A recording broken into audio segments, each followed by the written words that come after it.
Bienvenue à toutes et à tous. Reconnaissance au Maroc n'est pas seulement un journal de voyage.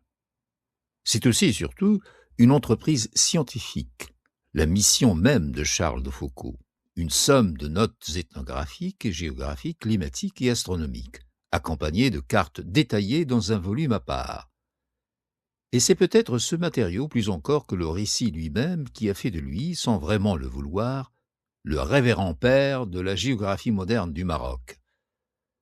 Parmi cette masse de données, un texte se détache, son célèbre appendice sur les Juifs du Maroc.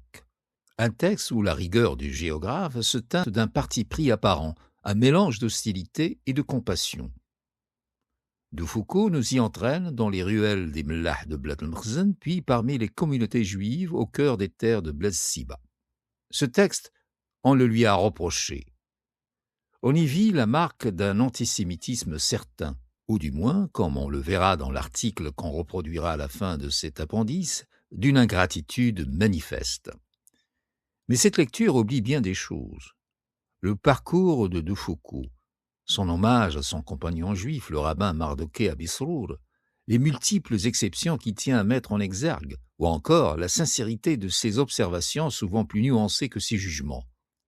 À travers son regard de géographe, doublé d'ethnologue, c'est une autre histoire qui se raconte, celle d'un peuple vivant dans la misère, contraint par les circonstances et non condamné par atavisme. Les mots du jeune homme peuvent heurter, mais les descriptions du géographe, elles, disent autre chose. Elles témoignent parfois à son insu d'un véritable sens de la justice. Ce paradoxe foucaldien, dont nous avons fait l'expérience précédemment, se double d'une difficulté cognitive. Le jeune écrivain semble oublier de se relire, ce qui prive le tableau général qu'il peint de quelques nuances. Car tout au long de sa route, de Foucault note les différences entre les communautés juives qu'il rencontre, du Mlah propre et animé de Tétouan qui l'étonne, jusqu'à cet autre coin paradisiaque à majorité juive de Debdou, en passant par Salkbir, où le Marzen avait autorisé la cohabitation avec les musulmans, et plus loin, Sofro et Demnet, où les Juifs étaient, selon lui, les plus heureux. Et dans cet appendice même se dessine une carte humaine bariolée.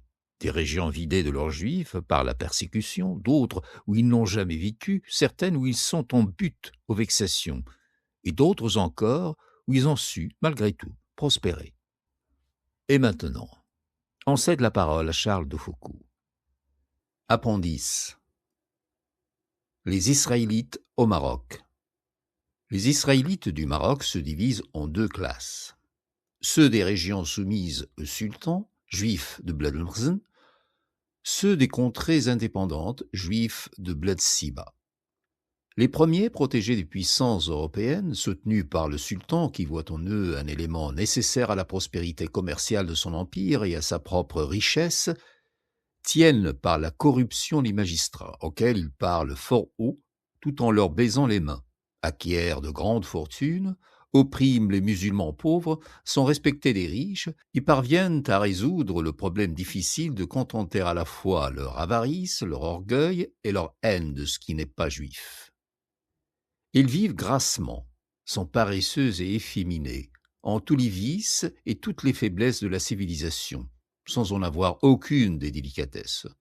Sans qualité, sans vertu, plaçant le bonheur dans la satisfaction des sens et ne reculant devant rien pour l'atteindre, ils se trouvent heureux et se croient sages.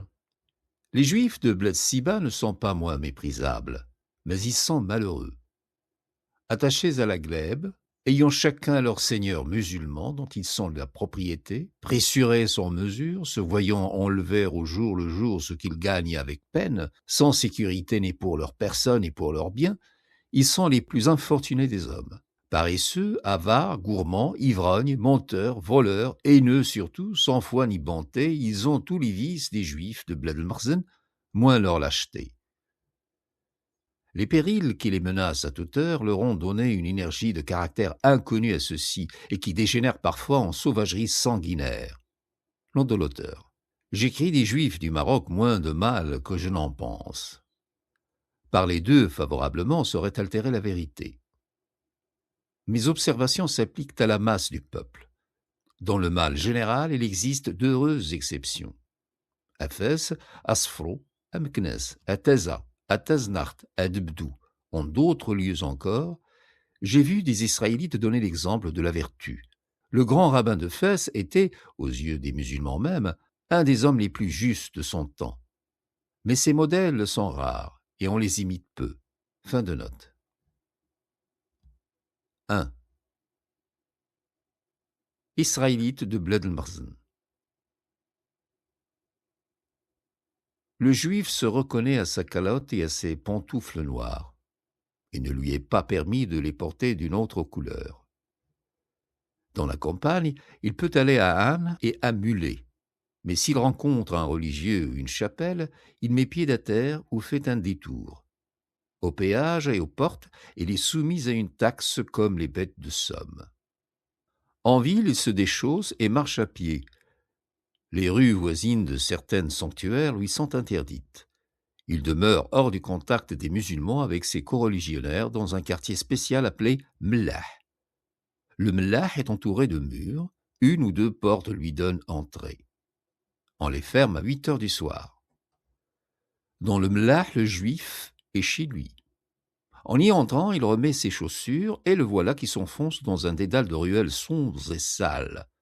Il trotte au milieu des immondices, il trébuche contre des légumes pourris, il se heurte à un âne malade qui lui barre le chemin, toutes les mauvaises odeurs lui montent au nez.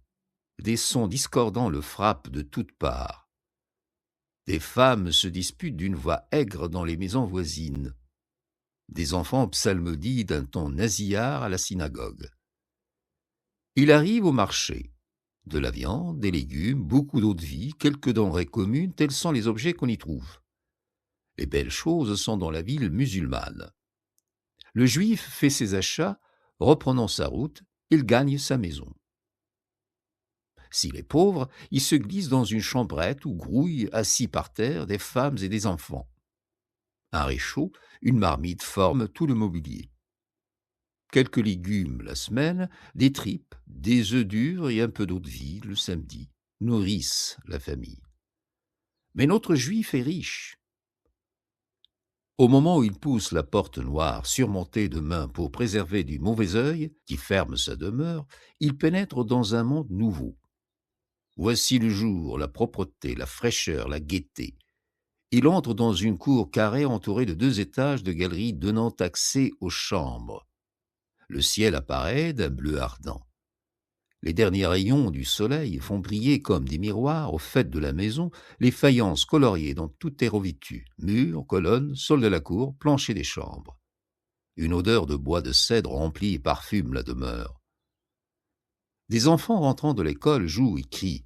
Des femmes, bras nus et poitrines découvertes, vêtues d'une jupe de couleur éclatante et d'une petite veste de velours brodé d'or, un mouchoir de soie sur la tête, se délassent et causent, assises dans la cour. Au fond des chambres, des vieillards à figure pâle, à longue barbe blanche, attendent, le livre à la main, l'heure de la prière du soir. Dans les galeries, des servantes accroupies près des réchauds apprêtent le repas. Il y a 3 ou 4 pièces à chaque étage. Ils sont immenses, très élevés, plafond de bois de cèdre, à grands murs blancs garnis dans le bas de faïence ou de tentures, portes, placards, plafonds, toutes les boiseries sont peintes d'or et de couleurs éclatantes. Peu de meubles. 2 vastes armoires tenant la largeur entière de la chambre à ses 2 extrémités. Au-dessus de chacune, un lit de fer. À terre, des matelas, des tapis, des coussins. Sur les murs, 4 ou 5 pendules dont aucune ne marche et autant de grandes glaces couvertes de rideaux de mousseline pour les protéger. Dans chacune de ces pièces vit une famille entière, le père, ses épouses, ses enfants non mariés, ses hôtes. C'est une animation, un bourdonnement continuel. Ce sont aussi entre femmes des disputes de toute heure. La femme querelleuse, dit Salomon, est semblable à un toit d'où l'eau dégoutte sans cesse au temps d'une grosse pluie. Il faut avoir habité avec des Juifs pour bien comprendre ce proverbe. Tout à coup, le silence se fait. Les femmes parlent bas, les enfants se taisent. Le soleil vient de se coucher. Chaque homme se lève et, se plaçant devant un mur, récite en se balançant sa prière. Tantôt il remue les lèvres en silence, tantôt il psalmodie à mi-voix. Le voici qui fait une inclination profonde. La prière est finie. Les causeries éclatent de nouveau. À table, le dîner est prêt. Le juif a un hôte. Il s'assied avec lui sur un tapis ou sur des coussins. Le reste de la famille mange à part, dans un coin. On place une petite table devant les deux hommes, on apporte le thé. Il y a du thé à l'ambre, à la verveine, à la menthe. On en boit 3 tasses, puis se succède un potage très épicé, des quartiers de mouton bouillis, des boulettes de viande hachées au piment, des tripes et du foie au piment, un poulet, des fruits confits dans le vinaigre, d'autres frais. C'est un repas distingué. Une carafe pleine d'un liquide incolore est entre les deux juifs. Ils s'en versent de grands verres et tout en mangeant, en boivent 1 litre à ou 2. On pourrait croire que c'est de l'eau. C'est de l'eau de vie. Au milieu du dîner entrent 3 musiciens, dont sont des juifs. Ils portent, le premier, une flûte, l'autre, une sorte de guitare. Le dernier est musulman. Il chante. Les chansons sont si légères qu'on n'en peut rien dire. Pas même les titres. Les instruments accompagnent. Les femmes et les enfants répètent les refrains et battent des mains en cadence. Le bruit attire les voisins. Bientôt, on est 25 ou 30 en cercle autour des artistes. Quel contraste entre ce pauvre chanteur musulman et les juifs qui l'entourent. Lui, beau, la figure éveillée, spirituelle, grands yeux expressifs, dents superbes, cheveux bien plantés et rasés, barbe courte, bien faite, souple, mains et pieds charmants, et quoique misérables, brillants de propreté. Eux, l'air endormi, presque tous louchants, boiteux ou borgnes, crevant de graisse ou maigres comme des squelettes, chauves, la barbe longue et crasseuse, mains énormes et velues, jambes frêles et arquées, pas de dents et même riches, d'une saleté révoltante. Les Juifs sont très laids au Maroc. Les femmes, avec des traits réguliers, ont si peu de physionomie, des yeux si éteints, le visage si pâle, qu'il n'en est guère d'agréable, même de 14 à 18 ans. Les hommes, quelquefois bien dans leur extrême jeunesse, sont affligés de bonheur de 1000 infirmités et sont vieillards avant d'avoir atteint l'âge mûr. Les difformes, borgnes, boiteuses ou autres sont si nombreux, dans les villes surtout, qu'ils y forment le quart peut-être de la population. À quoi attribuer une laideur et une décrépitude à ce point générale et excessive? Est-ce à une malpropreté extrême, à une hygiène défectueuse, à des mariages prématurés entre proches? La nourriture est insuffisante chez les pauvres, immodérée et composée uniquement de viande chez les riches. Tout le monde fait un usage démesuré d'alcool. On en boit en mangeant et entre les repas. 1 litre par jour est la moyenne d'un grand nombre. Note de l'auteur. Les Juifs fabriquent eux-mêmes cette eau de vie qu'ils appellent mahia. Ils la font dans le nord de cire ou de raisins secs, dans la montagne de figues, dans le Sahara de dattes. Dans les villes, la mahia s'achète par carafe au marché. Dans les campagnes, chaque maison décide tous les jeudis ce qu'il lui faut dans la semaine. Fin de note. Les femmes même en prennent plus ou moins. Le samedi surtout, on en absorbe une quantité prodigieuse. Il faut en avaler assez au déjeuner pour dormir ensuite d'un trait jusqu'à la prière de 4 heures. Le juif marche peu, ne se promène point. Il ne sort du mlach que pour aller à la ville, vaquer à ses affaires, et ne voyage que pour un motif grave. S'il n'est obligé de gagner sa vie par un travail assidu, il se couche à 11 heures, se lève à 10 et fait souvent la sieste dans la journée. On se marie entre assez proches parents que l'on peut. Un Israélite qui a des neveux dont l'âge convient à celui de ses filles ferait injure à son frère et tort à lui-même en ne les demandant pas comme gendre. Les unions sont d'une précocité presque incroyable, surtout dans les villes de l'intérieur. Les jeunes filles, ou plutôt les petites filles, s'y marient entre 6 et 8 ans, les garçons vers 14 ans. À qui demande la cause d'un tel usage, on répond qu'un homme de 14 ans a besoin de se marier et que pour lui appareiller sa campagne, il faut la prendre très jeune. D'ailleurs, pour les filles, c'est chose indifférente. Qu'est-ce qu'une femme? Qu'est-ce?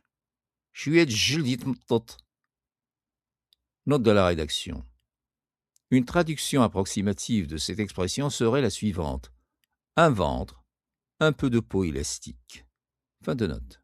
Si la manière de vivre des Juifs est peu propre à leur conserver la santé, malades, ils se soignent d'une façon déplorable. J'ai vu régner à Fès une épidémie de rougeole qui, dans le seul mellah, enlevait 4 ou 5 enfants par jour. On ne séparait pas les enfants sains des malades. Tous étaient atteints les uns après les autres. On les nourrissait de melons et de pastèques. Puisqu'ils avaient la fièvre, il fallait les rafraîchir. Heureusement, point de remède. J'en vis pourtant administrer quelquefois. Un jour, à Demnet, un pauvre Israélite avait ses 5 enfants malades. Il était inquiet. La fièvre était ardente. À tout prix, il fallait tenter de la calmer.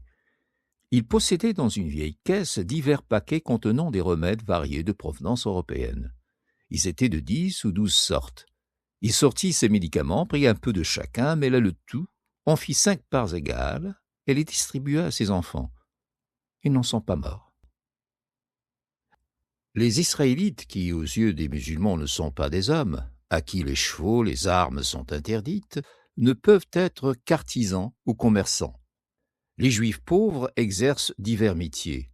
Ils sont surtout orfèvres et cordonniers.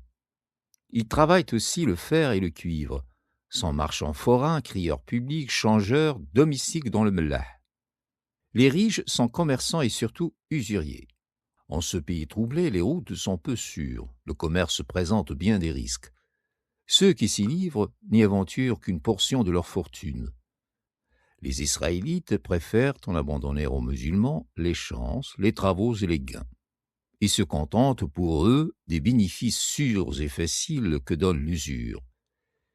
Ici, ni peine ni incertitude. Capitaux et intérêts rentrent toujours. Un débiteur est-il lent à payer? En saisit ses biens. N'est-ce pas assez? On le met en prison. Meurt-il? On y jette son frère. Il suffit pour cela de posséder les bonnes grâces du caïd. Il s'acquiert aisément. Donnez un léger cadeau de temps en temps. Fournissez à vil prix les tapis, les étoffes dont a besoin le magistrat. Peu de choses en somme. Et faites toutes les réclamations, fondées ou non. Vous êtes écoutés sur l'heure. Il ne reste alors qu'à prendre le titre de Lévi, à demeurer longtemps au lit, longtemps à table, et à encaisser tranquillement l'argent des aiguilles, en rendant grâce au Dieu d'Israël. Les Juifs de Bled el-Marzen dépendent des seuls gouverneurs du sultan. Ils leur paient un impôt. Ceux qui ont quelque fortune sont sous la protection d'une puissance européenne. Les uns l'obtiennent par un séjour vrai ou fictif en Algérie, la plupart l'achètent des agents indigènes que les nations possèdent dans les villes de l'intérieur. Ces agents, peu ou point soldés, se font souvent de gros revenus par de mauvais moyens. Les Israélites du Maroc parlent l'arabe. Dans les contrées où le tamazirt est en usage, ils le savent aussi. En certains points, le tamazirt leur est plus familier que l'arabe. Mais nulle part ce dernier idiome ne leur est inconnu. Tous les Juifs lisent et écrivent les caractères hébreux. Ils ne connaissent point la langue, épellent leurs prières sans les comprendre et écrivent de l'arabe avec les lettres hébraïques. Les rabbins seuls ont appris la grammaire et le sens des mots et, en lisant, entendent plus ou moins. Les rabbins sont nombreux. Sur 5 ou 6 Juifs, il y en a un. Ils se distinguent par leur coiffure. Ils s'enveloppent la tête d'un long mouchoir bleu qui encadre leur figure et dont la pointe retombe sur leurs épaules. Le titre de rabbin équivaut à celui de bachelier. Sur 10 rabbins, un à peine peut officier. Le rabbin officiant, ou rabbin sacrificateur, a pour principal service d'égorger suivant le rite les animaux destinés à la nourriture des fidèles. Puis il dit les prières à la synagogue, apprend à lire aux enfants, dresse les actes. On lui donne une légère rétribution et des morceaux déterminés des animaux qu'il tue. Les villes renferment plusieurs synagogues et de nombreux officiants. Il n'est pas de village ayant 6 ou 7 familles israélites qui n'ait sa synagogue et son rabbin. Les Juifs qui n'ont point de sacrificateurs sont soumis à diverses privations, telles que celle de ne pouvoir manger de viande.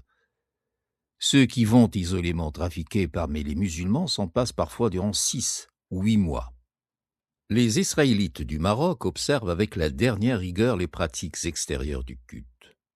Mais, comme nous l'avons dit, ils ne se conforment en rien aux devoirs de morale que prescrit leur religion. Non seulement ils ne l'y suivent pas, mais ils l'y nient. Ils appellent sagesse la ruse, le mensonge, la violation des serments, justice la vengeance, la haine, la calomnie, prudence l'avarice et la lâcheté. La paresse, la gourmandise, l'ivrognerie sont l'heureuse faculté donnée par Dieu aux mortels pour leur faire supporter les peines de la vie. Les Juifs sont les enfants bien-aimés du Seigneur. Qu'ils lui rendent les hommages dus, qu'ils prient, qu'ils jeûnent, qu'ils observent le sabbat et les fêtes, qu'ils mangent seulement la nourriture licite, qu'ils se lavent et se baignent quand il faut, ils seront toujours chéris de Dieu. Ils peuvent, pour les autres choses, se permettre ce qui leur plaît. Haï soit le reste des hommes, et les maudits pour l'éternité. Le jour n'est pas loin où le Messie, tant de fois annoncé, viendra et mettra le monde sous les pieds du peuple d'Israël. Que dis-je? Le voici peut-être. Rabbi Abni, le grand rabbin de Fès, a reçu des lettres d'Égypte. Le prétendu Mahdi, annonce-t-elle, n'est point musulman, mais juif. C'est le Messie. Il chasse les chrétiens comme l'aquilon dissipe la pluie. Qu'ainsi périssent, ô Seigneur, tous vos ennemis, et que ceux qui vous aiment brillent comme le soleil lorsque ses rayons éclatent au matin. Note de la rédaction. L'auteur cite ici le verset 31 du 5e chapitre du livre des Juges. Fin de note. 2. Israélite de Bled-Siba. Tout juif de Bled-Siba appartient corps et biens à son seigneur, son séide. Si sa famille est établie depuis longtemps dans le pays, il lui est échu par héritage comme une partie de son avoir, suivant les règles du droit musulman ou les coutumes imazirnes. Note de la rédaction. La rédaction n'a pas pu trouver un texte religieux ou juridique musulman qui corrobore cette assertion de l'auteur, qui n'a fourni par ailleurs aucune preuve de ces coutumes imazirnes de servage. Il pourrait s'agir probablement de la tradition de Dbiha, ou l'acte de protection à longue durée, dont il a longuement parlé au chapitre 5 lors de son séjour au Sahara, et dont l'acte se transmet en héritage. Si c'est le cas, le traitement était général et ne visait pas uniquement les Juifs. D'ailleurs, on se rappelle que dans le récit biographique posthume que l'auteur avait consacré à son compagnon de voyage, le rabbin Mardoché aurait eu la vie sauve grâce à cet acte de protection.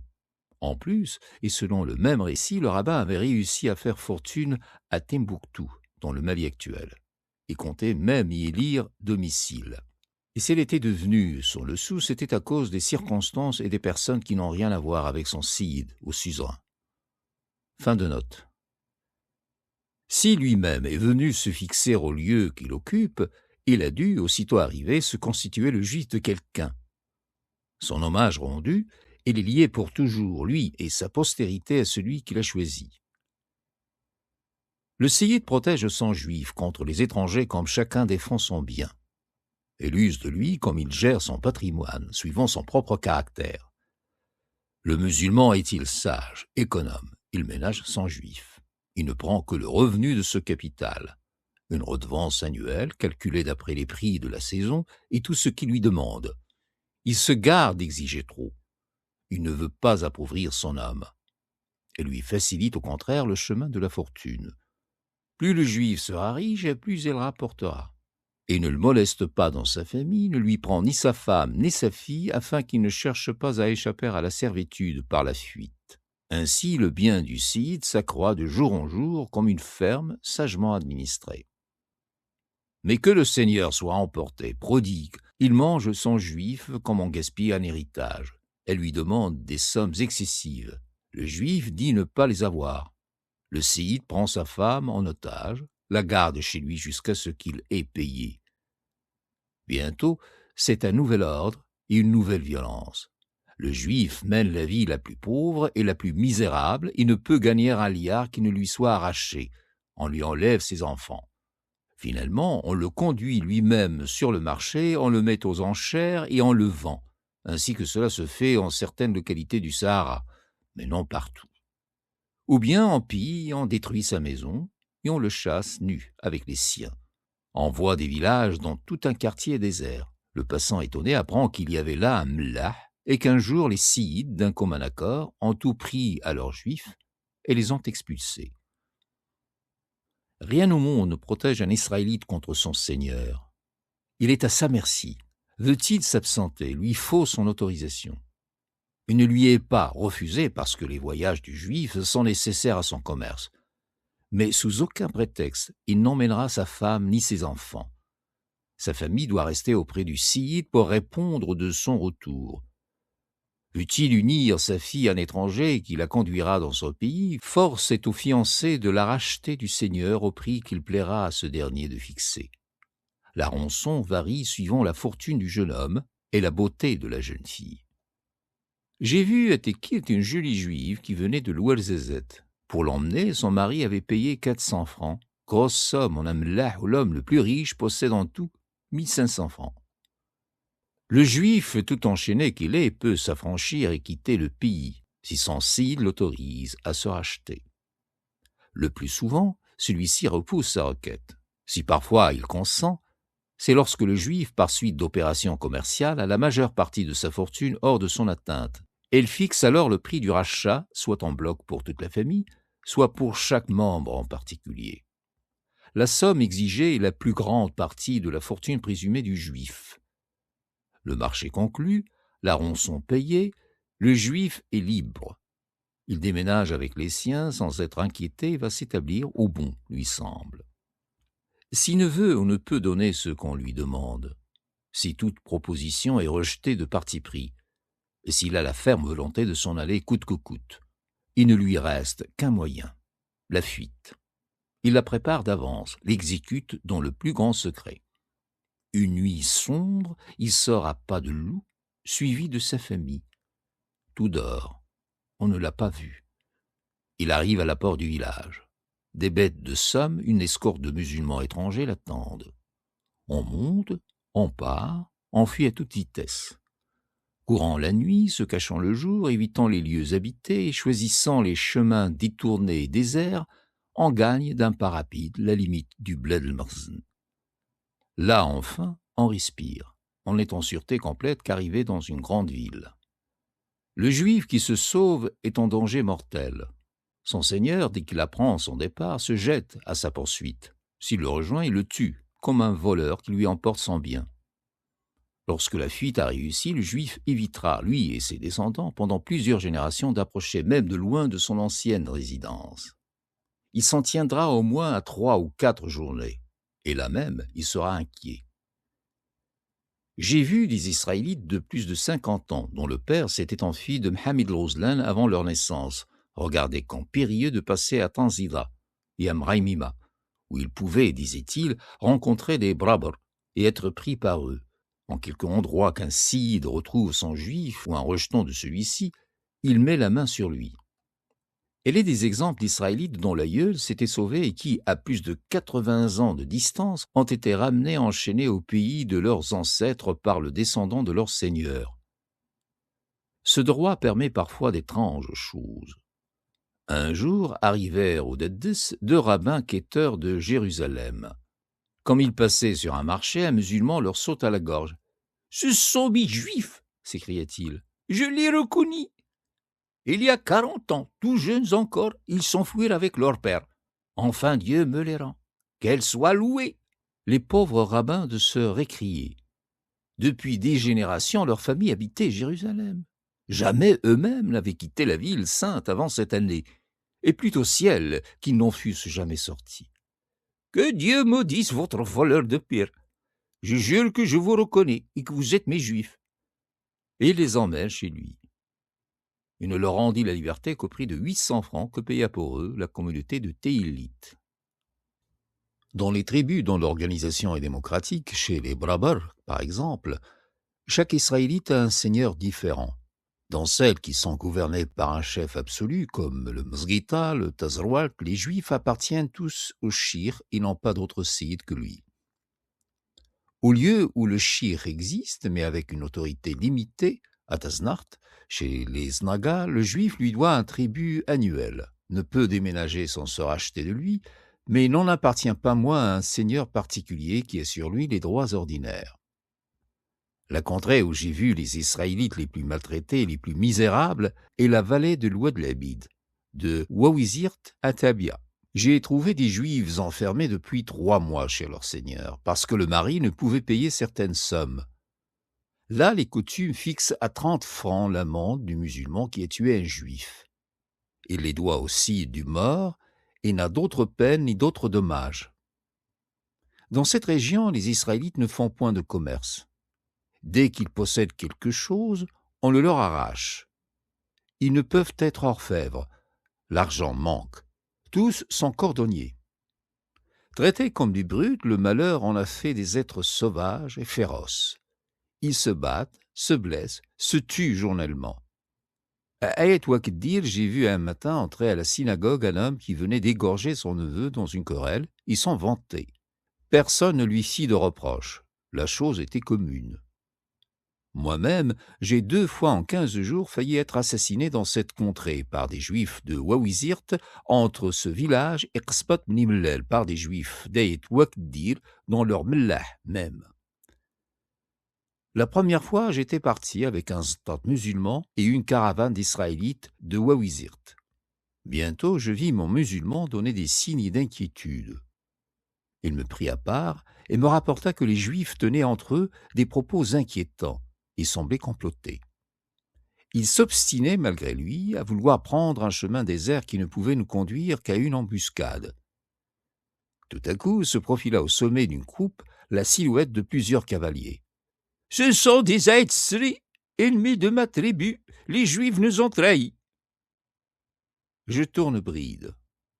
Les Israélites veulent me retenir. Mais ils n'osent employer la force en présence de mon musulman. Je reprends à toute vitesse avec lui la direction de Qsbat Nimlel. À peine étais-je dans la bourgade que j'appris par des parents de mon stade que les Juifs de la caravane avaient fait pacte la veille avec des Heitzri. Ceux-ci devaient attaquer et tuer le stade pendant qu'eux-mêmes m'égorgeraient et me pilleraient. Je ne partis que plus tard de Qsbat Nimlel avec une escorte de musulmans et 100 Juifs du pays. La seconde fois, on s'ameuta contre moi à Ayet Wakdir, et la majorité du Mlah demanda à grands cris ma tête. Une scène tumultueuse eut lieu à la synagogue, on jura que je ne sortirais pas vivant du lieu. Le sang-froid et la fermeté de mon hôte me sauvèrent. Il se montra prêt à me défendre les armes à la main et empêcha les violences immédiates. Et il y eut encore des scènes orageuses dans la journée. On me croyait chargé d'or. Il semblait que ma mort dût enrichir le Mlah entier. Cette idée affolait tous ces misérables. Mon hôte me fit évader le lendemain avant le jour avec un musulman de confiance. Ce ne fut qu'en ces 2 points, à Bouljad et à Tata, que les Israélites me firent courir de graves dangers. À Bouljad et à Tata, ils me devinèrent, me trahirent et excitèrent contre moi les musulmans par flatterie pour ces derniers, sans me menacer eux-mêmes.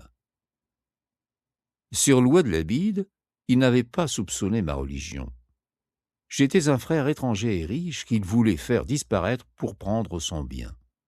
Il n'y a aucune peine, ni pour le meurtre, ni pour le vol.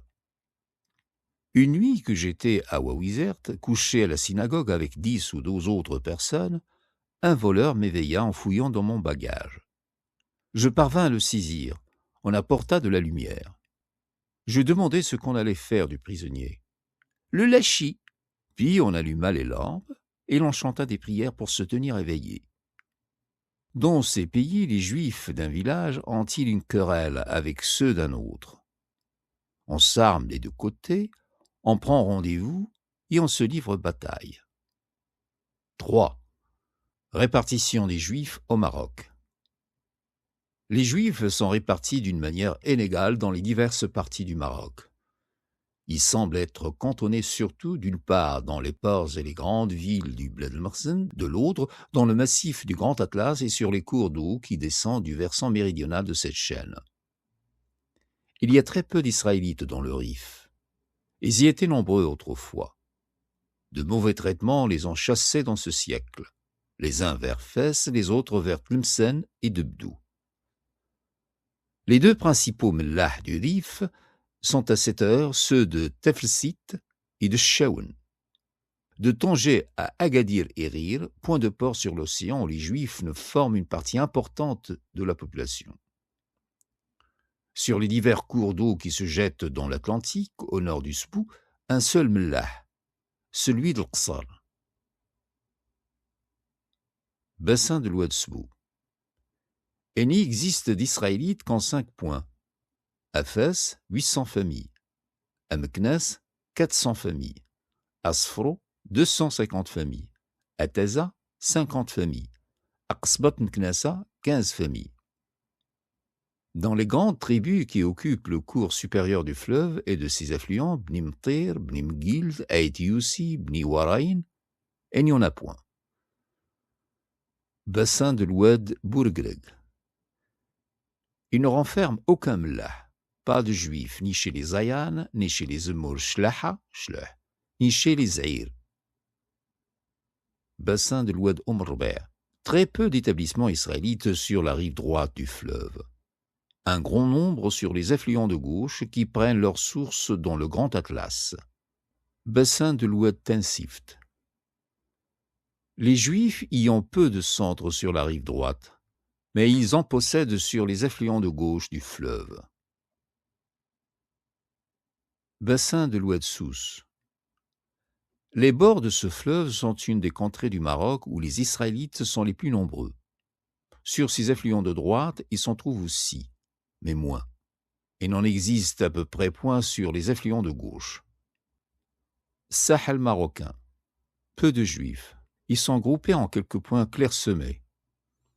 Bassin de l'Oued Dra. Les Israélites sont en grand nombre dans la vallée du fleuve et dans celle de ses affluents supérieurs. Il y en a peu dans le reste du bassin. Bassin de l'Oued Ziz. Énumération des principaux mlah qui s'y trouvent, page 403 de l'édition de 1881 de reconnaissance au Maroc. Au bassin de l'Oued Gir, on y rencontre quelques juifs. Bassin de l'Oued Mlouia, très peu d'Israélites, et il n'y en a que 6 endroits. Entre le bassin de la Mlouia et la frontière algérienne, un seul mlah, celui de Oujda. Fin de l'appendice. En 1967, un demi-siècle après sa mort tragique, la mémoire de Charles de Foucault refait surface, à Tel Aviv. Un bulletin communautaire appelé L'Information juive publie dans son numéro du 15 février de cette même année un extrait inédit, un passage posthume d'un historien juif marocain qui reproche à l'auteur de reconnaissance au Maroc une certaine ingratitude envers les communautés juives qu'il avait pourtant aidées tout au long de son périple. Mais ce même historien note aussi que vers la fin de sa vie, de Foucault avait en quelque sorte répudié cette position. On écoute l'article qui est précédé d'une courte préambule. À propos d'un cinquantenaire, Charles de Foucault et les Juifs du Maroc. Il y a 50 ans, le 1er décembre 1916, Charles de Foucault était assassiné à Tamarrast. À l'occasion de cet anniversaire, de nombreux articles ont été publiés dans la presse française sur le destin hors série et la vocation de l'explorateur du Maroc, de l'ermite du Hogar, après une jeunesse tumultueuse d'officier épicurien de la Belle Époque. On sait que sa rencontre avec l'islam joua le rôle d'un révélateur et fut à l'origine de sa conversion. Dans ce tournant de son existence, son contact assez intime avec le judaïsme marocain fut moins heureux. Était-il encore à l'époque trop imbu de préjugés de sa caste, ou bien, selon un mécanisme psychologique assez fréquent, fut-il amené à haïr ses bienfaiteurs et à leur en vouloir d'avoir dû leur emprunter le masque sous lequel il se camouflait? Nous posons la question à ses futurs biographes. Quoi qu'il en soit, nous versons au dossier un chapitre extrait d'un ouvrage inédit sur l'histoire des Juifs du Maroc, écrit peu avant sa mort récente par le regretté Isaac D. Abou, ancien président de la communauté israélite de Casablanca, l'un des plus distingués dirigeants et des meilleurs connaisseurs du judaïsme marocain, auteur également de Musulmans andalous et judéo-espagnols. La vérité est toujours bonne à dire.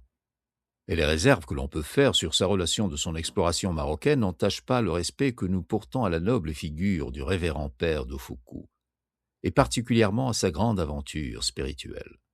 Émile Touati. Le 11 juillet 1883, un vendredi soir, arrivait à Fès, venant de Tanger, un homme vêtu de cafeton traditionnel des rabbins. Elle était accompagnée d'un autre rabbin.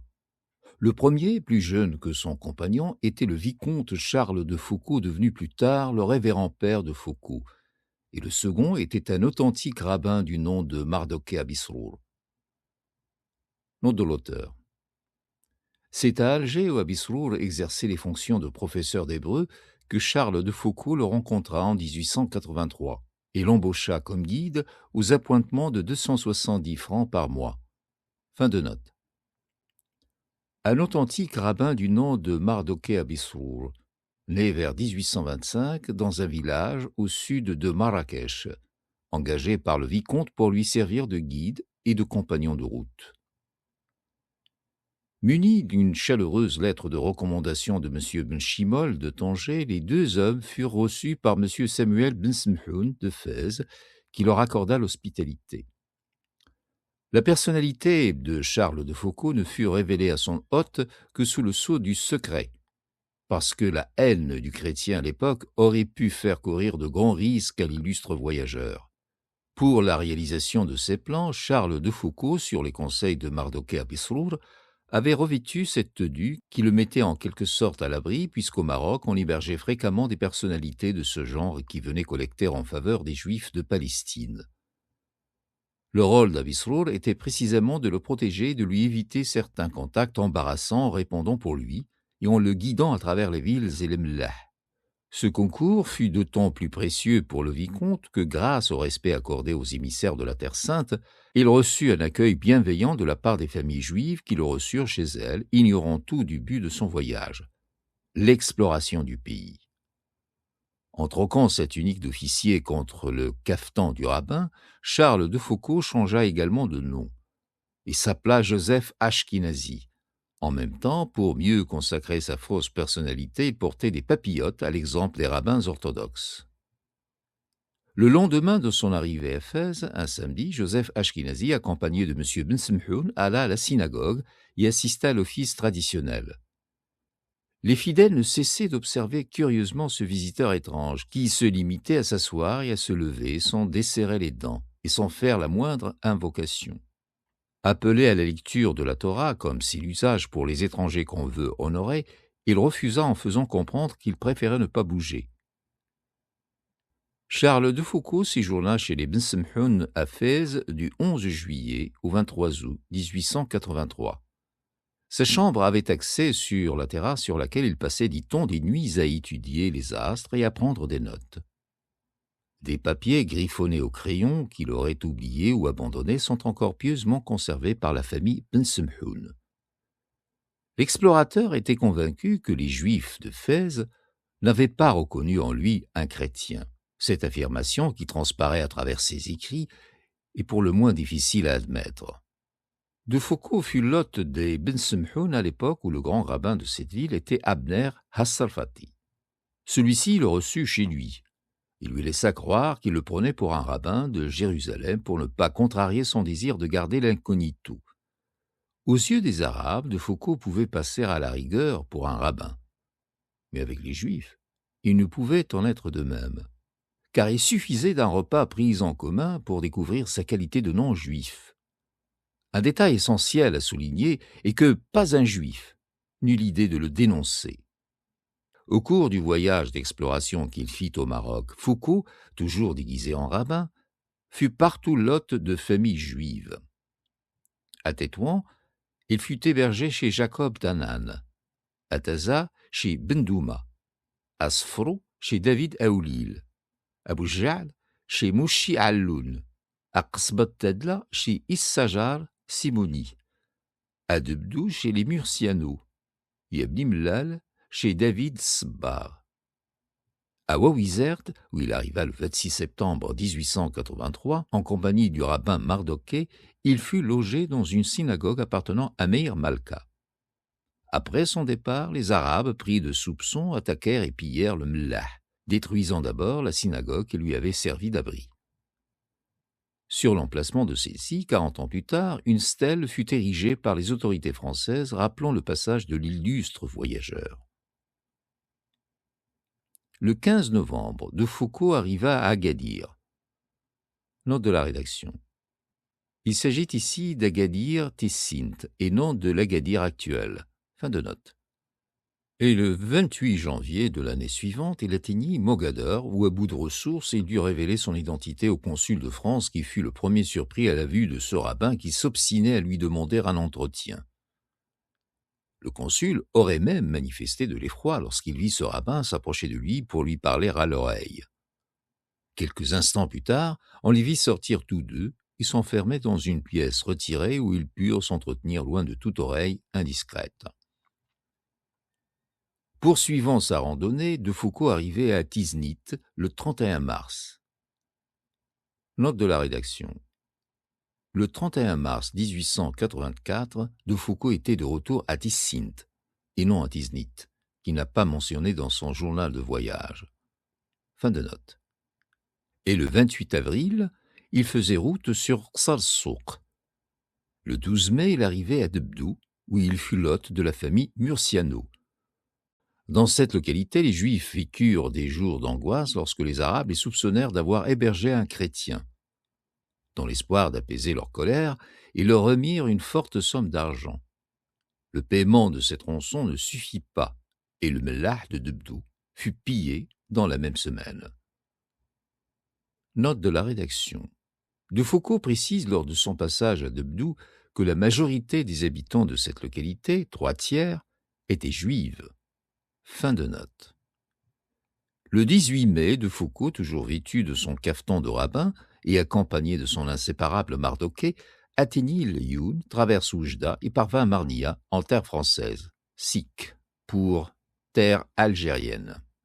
Le rabbin Joseph Ashkenazi disparut alors avec son cafetan et ses papillotes, faisant place au brillant officier. Le soir même, il était fêté au cercle des officiers par ses camarades de l'armée. Note de la rédaction. On se rappelle que De Foucauld avait déjà quitté l'armée environ un an avant d'entamer son voyage au Maroc. Fin de note. C'est à la suite de ce voyage, qui ne dura pas moins de 11 mois, que De Foucauld entra dans les ordres et qu'il alla vivre en ascète à Tamanrast, où les Arabes le nommèrent le marabout chrétien. Note de la rédaction.